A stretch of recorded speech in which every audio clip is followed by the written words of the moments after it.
1º de outubro, noite.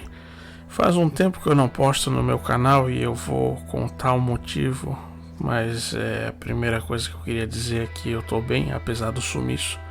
Andei bastante ocupado nesse último mês de setembro. E vamos pro teor do vídeo, né? Por que eu andei sumido? Eu vi que estava chegando perto do final do meu seguro-desemprego. Então eu recebi uma proposta de um amigo meu que trabalha como vigilante. Ele disse para mim: Garcia, por que tu não tenta fazer o curso de vigilante?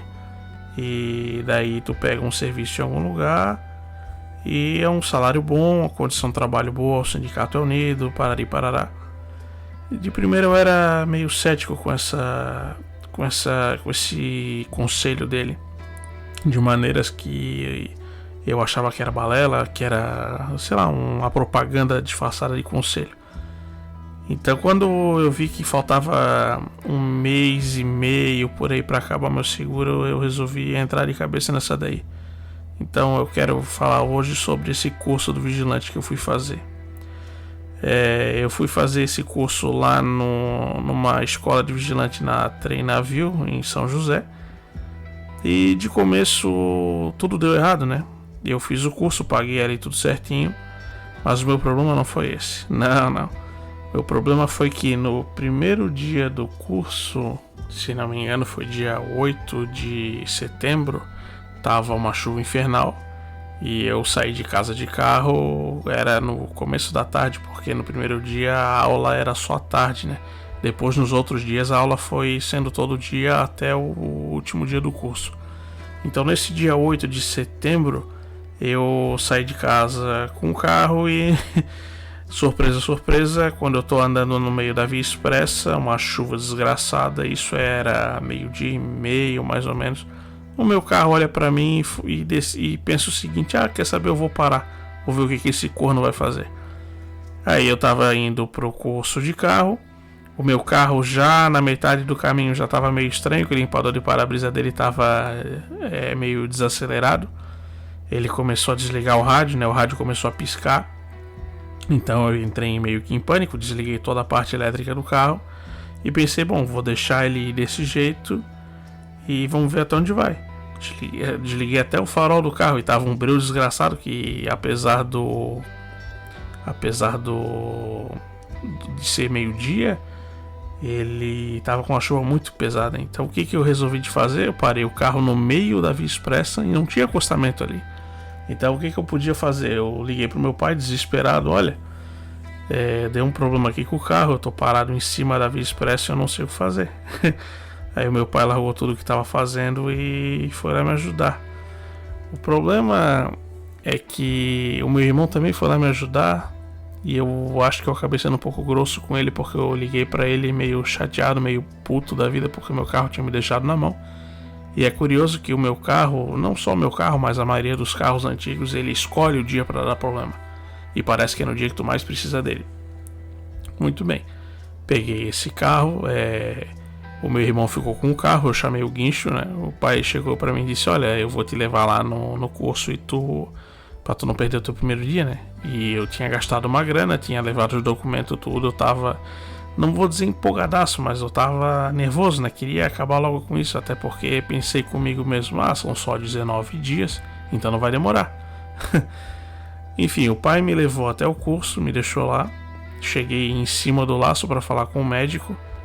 O médico, aquela simpatia em pessoa: tu tem algum problema? Não. Toma algum remédio? Não.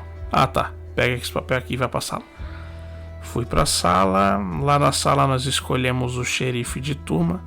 E é engraçado porque a gente escolheu o xerife de turma, ninguém conhecendo ninguém, então não tem uma base de conhecimento boa pra tu conhecer me fugiu a palavra agora, pra tu escolher um xerife de turma. Então foram 3 candidatos na frente, né? Eu não sei se eu posso dizer o nome dessas pessoas aqui, então eu vou deixar todo mundo no anonimato por enquanto. E tinha uma mulher e dois rapazes ali na frente, né? E os votos foram divididos entre a mulher e esse primeiro rapaz. E o segundo rapaz ali teve 2 ou 3 votos. Então ficou um xerife e um subxerife, né? Ah, mas o que o xerife de turma faz? Toda parte relacionada a término do curso ou informação para botar no grupo de WhatsApp ou qualquer coisa relacionada a manter a turma unida e organizada era pro xerife resolver. E como tínhamos um xerife e um subxerife, então não ficava tudo nas costas de uma pessoa só. Tinha uma aula que eu vou falar dessa aula, que essa aula eu acho muito interessante. Tinha um professor que ele é polícia, né, policial militar, e ele dava aula de noção de segurança privada, acho que era isso a matéria dele. Eu sei que ele dava aula de defesa pessoal e segurança eletrônica. Não, segurança eletrônica era outro. Enfim, ele tem uma frase que eu achei muito curioso, né? Que ele fala o seguinte: eu não vou pagar cesta básica para filho da puta nenhum. É um conceito muito interessante, porque a partir do momento que tu tem algum tipo de poder, que tu é responsável, por exemplo, do vigilante armado, se tu fizer alguma coisa errada com isso, com essa arma de fogo, o cara, tu vai ser condenado. O cara vai abrir um BO, vai abrir um processo, tu vai ser condenado. E no melhor cenário possível, tu vai ficar pagando cesta básica pra vagabundo, né? Então ninguém quer esse tipo de coisa. Então foi passando o curso, só que assim, é o dia inteiro, tá? Eu entrava às 7h30, às 7h50 a gente entrava em forma e ia até às 17h40. A maioria dos dias ia até 5h30, tinha dia que a gente saía às 5, muito raramente. Então o que é esse entrar em forma? A gente tinha que cantar o hino nacional. Então pensa, eu, o antipatriota que sou, que seria o primeiro a vender o país no caso de uma guerra para o primeiro que pagasse bem, era forçado a cantar o hino nacional. Embora eu tivesse pensado em muitas brechas de não cantar o hino, até de me fingir testemunha de Jeová, eu comecei a pensar, cara, não vai valer a pena a dor de cabeça, é melhor cantar essa merda de uma vez. Então, como é que era? A gente entrava às 7h50, todo mundo com seu coletinho de aluno entrava em forma. E dependendo do professor, no caso do professor, esse policial militar, a gente trocava o xerife. Aí eu penso, porra, mas por que caralhos trocar o xerife se a gente a gente votou no xerife pra já não ter essa responsabilidade nas nossas costas, né?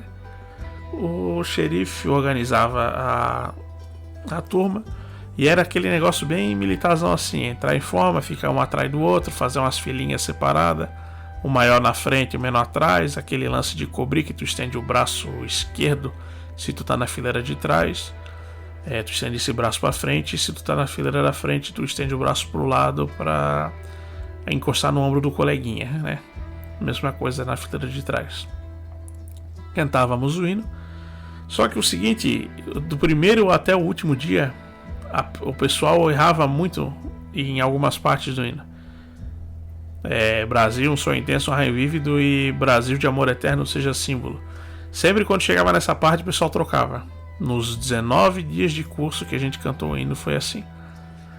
Então, trocava o xerife, e o xerife o xerife do dia ia pra frente. Tinha um papelzinho escrito, né? Aí, detalhe, o pessoal errava o hino nacional até com um livrinho na mão com o hino escrito, tá? O pessoal errava até nessa leitura aí, mas tudo bem.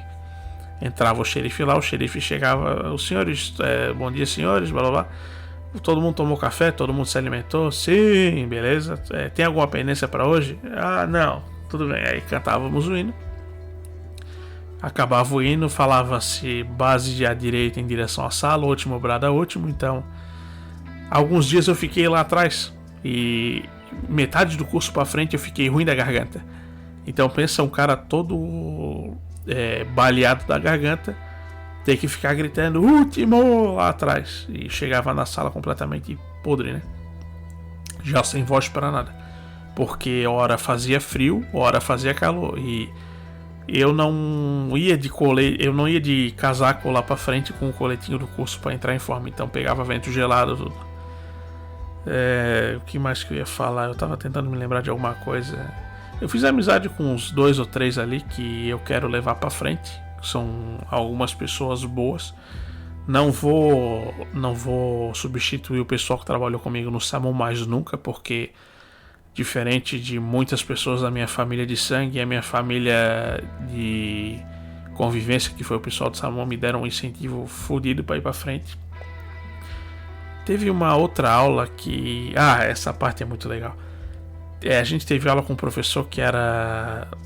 Como é que era o nome? Era Primeiros Socorros e noção do rádio, noção de segurança privada, noção de segurança eletrônica, um negócio assim. Uma das aulas era de Primeiros Socorros.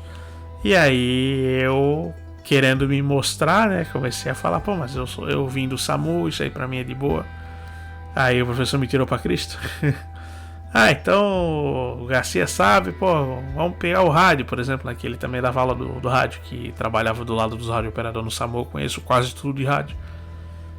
Garcia, você pega esse rádio aqui, você vai lá fora e pega a placa de tal carro pra mim, a placa no pátio da escola. Aí passava os códigos do professor, né? J9, chegava lá J10, passava a placa J11, chegava na sala J12. É muito engraçado porque nas provas de primeiros socorros e nessa prova de rádio foram 2 provas que eu tirei 10. Se não me engano, não me falha a memória, nessas 2 eu tirei 10. E na prova de primeiros socorros depois dessa prova foi decidido que tinha que ter um primeiro socorrista, um segundo socorrista, um motorista e alguém que auxiliar, um negócio assim. Aí chegaram assim, quem é que vai ser o primeiro socorrista? Todo mundo apontou pra mim. Mas por quê? Tu é o único que tem conhecimento prévio aqui do SAMU? Beleza. Nunca deu problema com ninguém lá na escola, ninguém caiu a ponto de se matar e ter que socorrer e afim. Teve uma matéria que era a matéria de educação física, que foi na última semana do curso. Eu vou contar essa porque é a que está mais vívida na minha cabeça. A professora mandou a gente correr uma quadra ali 4 voltas. Eu fui caminhando porque no dia 8, quando eu fui tentar empurrar meu carro para sair ali de um pequeno buraco que eu tinha colocado, eu lesionei o joelho esquerdo. Então, eu não conseguia correr. E justamente isso e ser gordo, né, bicho? Vamos falar a verdade. E eu fiz as 4 voltas na quadra. A xerife, essa guria que ela era amiga da professora de educação física, ela arregou. Ela não ficou fazendo as 4 voltas. Parece que até onde eu sei, até onde o pessoal viu, ela fez 2 voltas. Meio que deu uma parada no meio do caminho para despistar e voltou pro tatame lá, que depois começou a chover. Eu fiz as 4 voltas, tinha até outro rapaz ali que ele me acompanhou e ele tinha feito as 4 voltas, ele viu que eu tava lá ainda e ele fez uma 5ª volta junto comigo, que eu tava na 4ª volta. Voltamos para dentro da sala e a professora botou uns pratos furados no meio no chão, só que de plástico, virado para baixo, e falou: vocês têm que fazer um exercício que eu não posso falar essa palavra aqui, mas o pessoal que me conhece vai entender, churrascamento, né? Que o cara vai para frente, ele toca no primeiro prato, volta pro primeiro prato, avança, toca no segundo, volta, avança, toca no terceiro, volta. E todo mundo foi fazendo esse exercício. Só que chegou na minha vez e eu dei um mau jeito no joelho, porque até então eu tava me apoiando com o joelho direito. Só que o joelho direito começou a ceder, né? Porque, eu tô jogando o peso todo em cima de um joelho só para preservar o outro. E aí eu tive a infelicidade de pisar com esse joelho esquerdo. E, cara, eu senti uma dor que eu nunca tinha sentido na minha vida. E não bastando essa dor, eu caí no chão e eu caí com esse joelho também no chão. Então tu pensa na dor. Cara, eu chorei de dor, tava no chão rolando, chorando de dor. Parecendo o Neymar, só que sem o fingimento, né? A professora pegou gelo, tudo, e eu não fiz mais nada da aula de educação física. E isso foi de manhã, tá? Então de 10 horas da tarde, de 10 horas da manhã até 5 horas da tarde, eu fiquei baixado. Eu fiquei repousando o joelho. No final do dia, só que a gente fomos fazer uma prova teórica na sala, que era um requisito. E eu nunca entendi essas provas teóricas, porque era um negócio tão simples, verdadeiro e falso, que, meu Deus do céu, né? Mas tinha gente que não conseguia passar nas provas, né? Enfim, feita essa aula de educação física, não tive mais nenhum problema. Graças a Deus era uma aula só de educação física. Eu quero falar da aula de tiro, eu quero falar da pessoa que desistiu da aula de tiro e depois quis botar no rabo da turma. Vamos lá. Professor de tiro, o professor um gaúcho que mora lá na... Aliás, ele veio lá da fronteira com o Uruguai, parece, Santana do Livramento, acho que é o nome da cidade. E é um homem conhecedor do armamento, ele é armeiro, né? Então, obviamente, o cara, ou ele tem um stand de tiro, alguma coisa assim, e ele dava aula pra gente. Aí, o primeiro dia de tiro, eu não quero me esquecer nunca disso.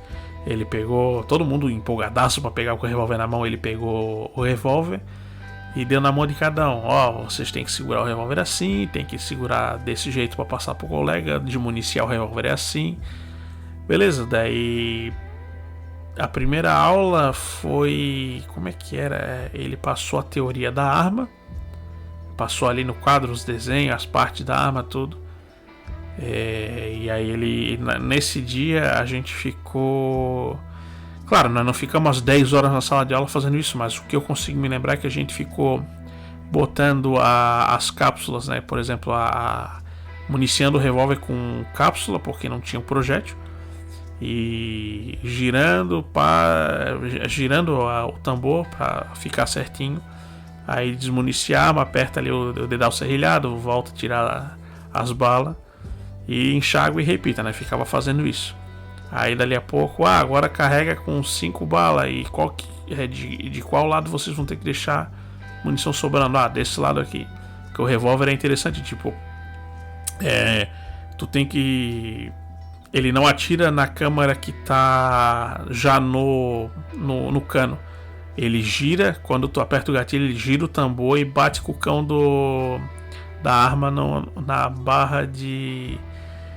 Como é que era o nome da barra? É barra de alguma coisa agora, que ela bate numa pecinha dentro do revólver que dispara. Então, tinha toda essa maracutaia aí pra fazer o revólver funcionar. Mas é um negócio interessante. Ele explicando mesmo ficava um espetáculo.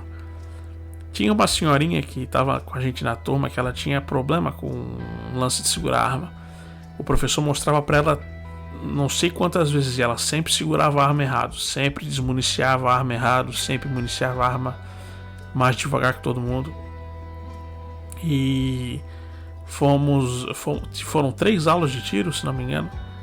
Na segunda aula de tiro a gente foi atirar no stand. E aí aquela empolgação, né? Os caras mesmo, porra, vamos atirar, pá, bang bang, Velho Oeste, Clint Eastwood. E a gente tava só na palhaçada. Atiramos tudo, só que o professor ele deu uma arma com cano torto, cara. E eu não sabia, velho. E eu comecei a atirar. E eu olhei assim, caraca, bicho, eu não tô pegando no alvo, cara. O que é isso? Eu tô mirando, a alça de mira tá certa, a massa de mira tá alinhada. E o tiro tava indo pro lado, cara. Daí eu voltei pra sala e os guri tudo reclamando. Porra, essa arma tá com o cano torto, cara. Não é possível. 3 ou 4 malucos reclamando que a arma tava com o cano torto. E o professor, é a arma que tem, né? Obviamente que na prova de tiro ele checou as armas, deu as melhores armas pra gente atirar, né? Na terceira aula de tiro foi a prova. Então a gente pegou de manhã e fomos dar mais uns 30 tiros ali, cada um, né? Então, só que o professor ele deixava sozinho no stand, porque tinha gente que se assustava com o barulho do tiro da arma dos outros, né? Então, para não atrapalhar ninguém, ele fez essa regra. Chegou na minha vez, ele botou o alvo lá tudo. Esse alvo ele até deixou trazer para casa. E a gente tinha que dar 30 tiros, porque a gente tinha praticado na aula anterior alguns tiros que tinha que ficar tirando deitado, de joelho. E pensa que com esse joelho aqui que eu tava, meu Deus do céu, né? Foi uma verdadeira prova de resistência. Então a gente tinha que dar mais 30 tiros nesse dia e mais os 10 tiros no dia da prova. Então a gente deu 40 tiros com o revólver esse dia. É pouco, tá? Tem policial aí que vai fazer o curso lá, o cara dá 5.000 tiros até ele ter um entendimento bom da arma. A gente deu 70 e poucos tiros. Mas na teoria não é pro vigilante sair por aí atirando nos outros, né? Até aí tudo bem. Fomos fazer a prova de tiro. Aliás, o teste do tiro, né? 30 tiros. Eu fiz 3 sequências de 10 tiros. Acertei os 30 tiros no alvo. Tenho o alvo até hoje guardado ali. E chegou na prova, cara. Na prova tava o nervosismo, né? Eu era o número 5 do meu curso. Então, consequentemente, eu era o 5º a fazer a prova. E eu via o pessoal indo fazer a prova, todo mundo, acertei 9, acertei 8, alguns ali acertei 10. Fui fazer a prova, nervosismo do cacete, mas eu relaxei o corpo, respirei, controlei a respiração e atirei. Deu 6 tiros, abre, descarrega, bota mais 6 e falhou um tiro, né? Então eu dei os 5 tiros, descarreguei a arma, botei o 6º tiro, o professor falou tiro de recuperação, ia lá e atirava, pum, pegou no alvo. Abre, descarrega, bota mais 4 balas. Aí tu tinha que girar o tambor do revólver certinho para as 4 balas irem com 4 puxadas de gatilho. E no final acertei, tirei 10. Essa senhorinha que não conseguia acertar o alvo, eu acho que o nome dela era 12 ou 11, alguma coisa assim. E ela, todo mundo estava passando no teste, só que chegou na vez dela. E ela não conseguia nem segurar a arma direito. Ela foi pro stand, de 10 tiros, ela acertou 4. O professor deixou ela fazer o reteste.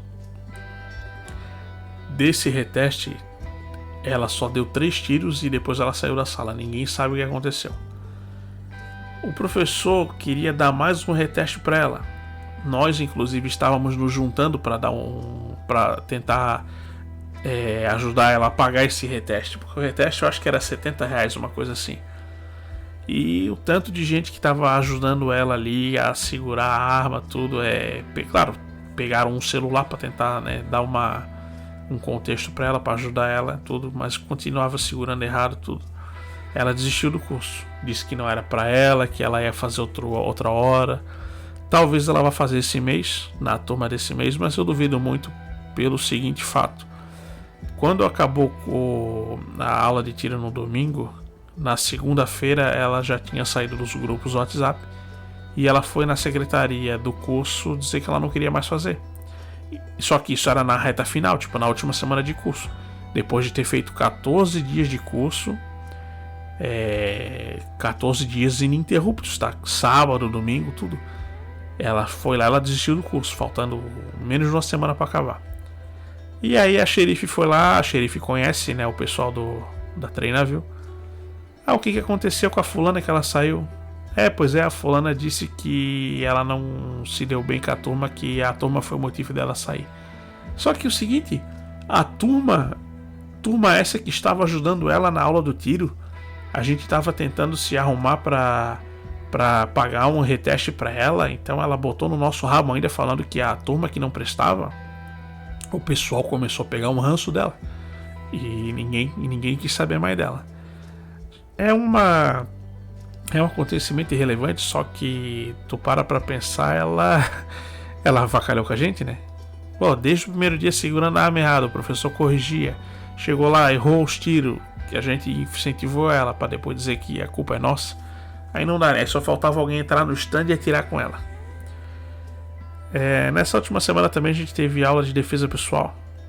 E a defesa pessoal ela é interessante porque quem jogou o Metal Gear 3, por exemplo, aquela movimentação que tem o CQC, que é o combate corpo a corpo do Metal Gear, é um negócio bem parecido, cara. Até achei engraçado, eu mandei uma mensagem pro meu irmão no dia, né? Como é que eu tinha escrito? Hoje eu aprendi o CQC, tô derrubando os caras igual o Big Boss. Ele deu risada ainda. Então foram 20 dias assim intensos, de muito estudo, acordando 6 horas da manhã, saindo de casa 6h30, 6h40, às vezes pegando trânsito, porque era a 25 km da minha casa, indo contra indicações de parentes meus, né? Eu não vou dizer quem que estava contra, eu não quero jogar merda no ventilador, não quero ficar apontando o dedo. Mas a grande maioria dos meus parentes foi contra eu fazer esse curso. Minha família postiça, o pessoal do SAMU que estava me dando apoio. Até hoje eu acordo, passado 5 dias, eu acho, mais ou menos. Até hoje eu acordo e não acredito que eu consegui fazer o curso. Foi difícil, tá? Foi bem difícil. O que mais que eu queria dizer? Bom, Tá com 24 minutos de vídeo, meu Deus, que tempo que eu não gravo vídeo, tô até perdendo a mão. Então eu não tenho mais nenhuma outra experiência para contar desse meio tempo, fora o curso. Se eu me lembrar de alguma coisa, talvez eu coloque num comentário, alguma coisa assim. Mas por hoje eu acho que é isso. Próximo vídeo eu tô pensando ainda se eu vou fazer sobre as 3 coisas que não se discutem. Eu tô há um tempão para gravar sobre esse tópico aí. Mas enfim, eu vou ficando por aqui. Um forte abraço, um beijo na sua alma e até o próximo vídeo.